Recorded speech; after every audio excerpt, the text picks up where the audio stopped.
আসসালামু আলাইকুম everyone, welcome back to my channel. আবারও একটা রেসিপি নিয়ে চলে এসেছি। আমার আজকের রেসিপি লাউ শাক দিয়ে শিং মাছের ঝোল।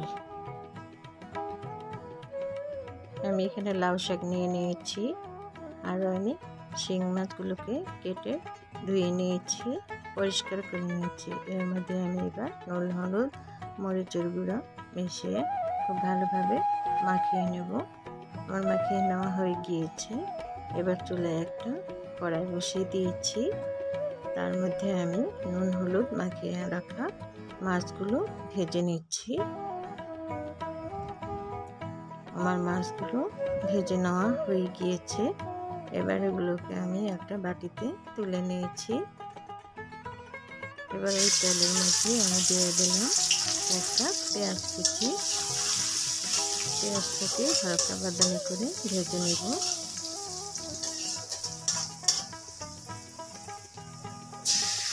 এবার পেঁয়াজটা ভেজে নেওয়া হয়ে যাওয়ার পরে এর মধ্যে দিয়ে দিলাম 1 চামচ আদা রসুন বাটা। করে দিচ্ছি, সামান্য পরিমাণে পানি দিয়ে দিয়েছি।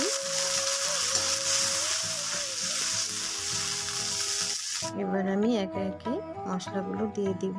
হলুদের গুঁড়া 1/2 চামচ, মরিচের গুঁড়া 1 চামচ, ধনে গুঁড়া 1/2 চামচ, লবণ দিয়ে দিলাম স্বাদ মতো। মশলাটাকে খুব ভালোভাবে কষিয়ে নিতে হবে।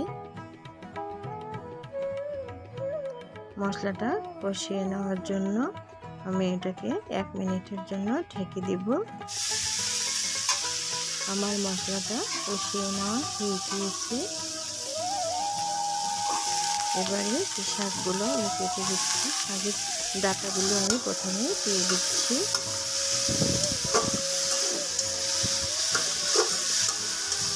ডাঁটাগুলো একটু শক্ত থাকে, তাই এগুলোকে আগে দিয়ে দিলে তাড়াতাড়ি সেদ্ধ হয়ে যাবে।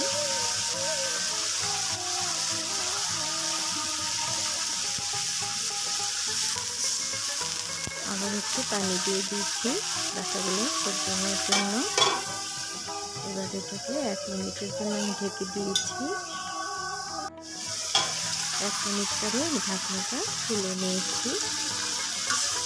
আমার জায়গাগুলো কষিয়ে নেওয়া হয়ে গিয়েছে। এবার এর মধ্যে আমি যে শাকটা বেশি রেখেছিলাম, ধুয়ে রেখেছিলাম, সেটা দিয়ে দিলাম। একটু পানি দিয়ে দিয়েছি যাতে নিচে লেগে না যায়, শাকটাও ভালো মতো সিদ্ধ হয়ে যায়। এখানে খুব বেশি পরিমাণে পানি দেওয়ার প্রয়োজন নেই, শাক থেকে পানি উঠবে, সেটা দিয়ে সেদ্ধ হয়ে যাবে। এবার ভেজে রাখা মাছগুলো দিয়ে দিলাম, একটু নেড়েচেড়ে দিব।